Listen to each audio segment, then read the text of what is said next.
तो फ्रेंड्स, सबसे पहले अपन ब्लड प्रेशर के बारे में जानते हैं। ब्लड प्रेशर को शॉर्ट में बीपी भी कहा जाता है और इसे हिंदी में रक्तचाप भी कहा जाता है। फ्रेंड्स, सबसे पहले आपको यह पता होना चाहिए कि ब्लड प्रेशर क्या होता है।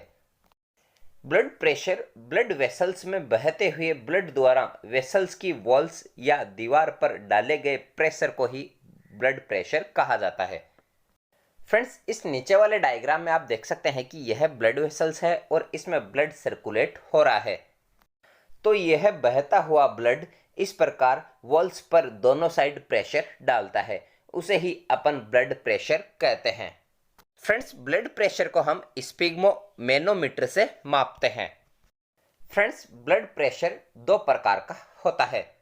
फर्स्ट है सिस्टोलिक ब्लड प्रेशर, सेकंड है diastolic blood pressure. Systolic blood pressure वह होता है जब हमारा हार्ट धड़कता है तो वेसल्स पर जो प्रेशर पड़ता है उसे मापा जाता है, और डायस्टोलिक प्रेशर वह होता है जब हमारा हार्ट धड़कता है तो दो धड़कनों के बीच के प्रेशर को मापा जाता है। और फ्रेंड्स, सिस्टोलिक ब्लड प्रेशर ऊपर का ब्लड प्रेशर होता है और डायस्टोलिक नीचे का ब्लड प्रेशर होता है। तो यहाँ पर अपन जानेंगे कि नॉर्मल ब्लड प्रेशर कितना होता है। न्यूली बॉर्न बेबी में 95/55 mm ऑफ Hg होता है। यहाँ पर 95 सिस्टोलिक ब्लड प्रेशर है और 55 डायस्टोलिक ब्लड प्रेशर है, और यहाँ पर mm ऑफ Hg का मतलब मिलीमीटर ऑफ मरकरी होता है। और फ्रेंड्स, यंग एडल्ट्स में normal blood pressure 120/80 mm of Hg होता है। यानी कि यंग एज वाले व्यक्ति का ब्लड प्रेशर अगर 120/80 है तो वह व्यक्ति बिल्कुल स्वस्थ है। और फ्रेंड्स, ओल्ड एज वाले का blood pressure 150/90 mm of Hg होता है। ओल्ड एज में अपन इस ब्लड प्रेशर को थोड़ा सा नॉर्मल मानते हैं। और फ्रेंड्स, अगर किसी का blood pressure 140/90 mm of Hg है तो यह थोड़ा सा ज़्यादा होता है। और फ्रेंड्स, अगर किसी का ब्लड प्रेशर ऊपर का 150 और नीचे का 95 है तो इसे हम बहुत ज़्यादा बीपी मानते हैं। इस कंडीशन में हमें तुरंत डॉक्टर्स के पास जाना चाहिए क्योंकि यह इमरजेंसी कंडीशन होती है। अब ऑक्सीजन सैचुरेशन की बात करते हैं, मतलब SpO2 क्या होता है। SpO2 का मतलब सैचुरेशन ऑफ प्रीफेरल ऑक्सीजन होता है।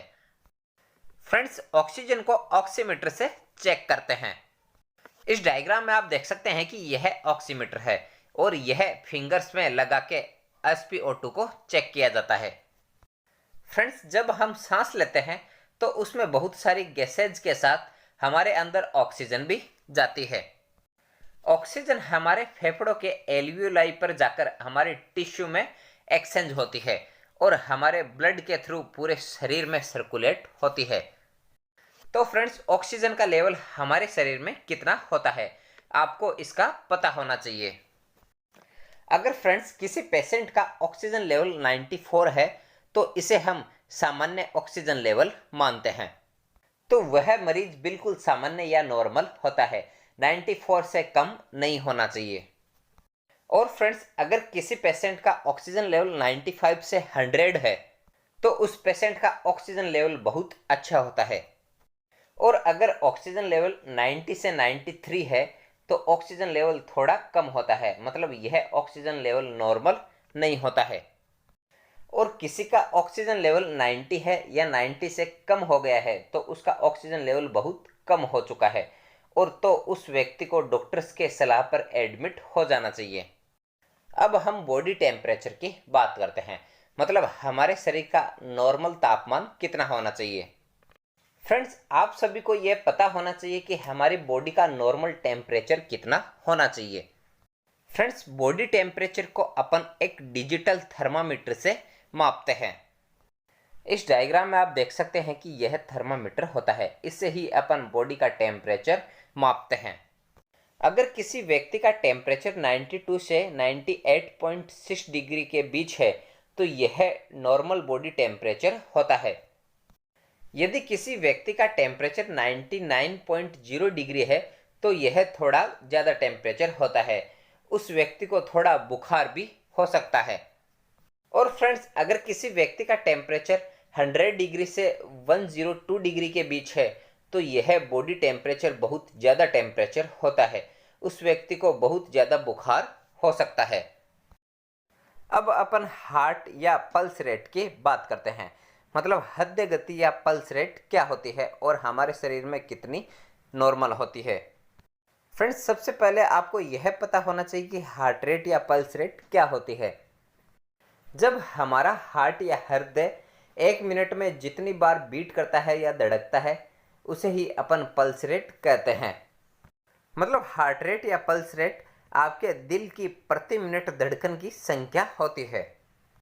इस डायग्राम में आप देख सकते हैं कि एक हाथ की दूसरी और तीसरी अंगुली को गर्दन पर रखे पल्स रेट को महसूस किया जा सकता है, और सेकंड वाले डायग्राम में एक हैंड की दूसरी व तीसरी अंगुली को कलाई के अंदर वाले भाग पर रखा जाता है।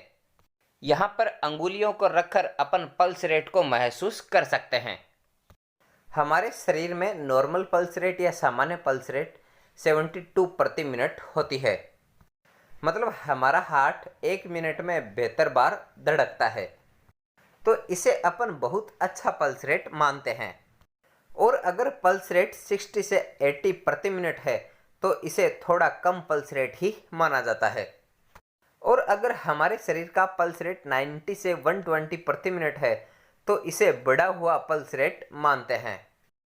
अब हम ब्लड शुगर के बारे में जानते हैं, मतलब हमारी बॉडी में नॉर्मल कितनी ब्लड शुगर होनी चाहिए। फ्रेंड्स, हमारी बॉडी में शुगर 2 टाइम डिपेंड करती है।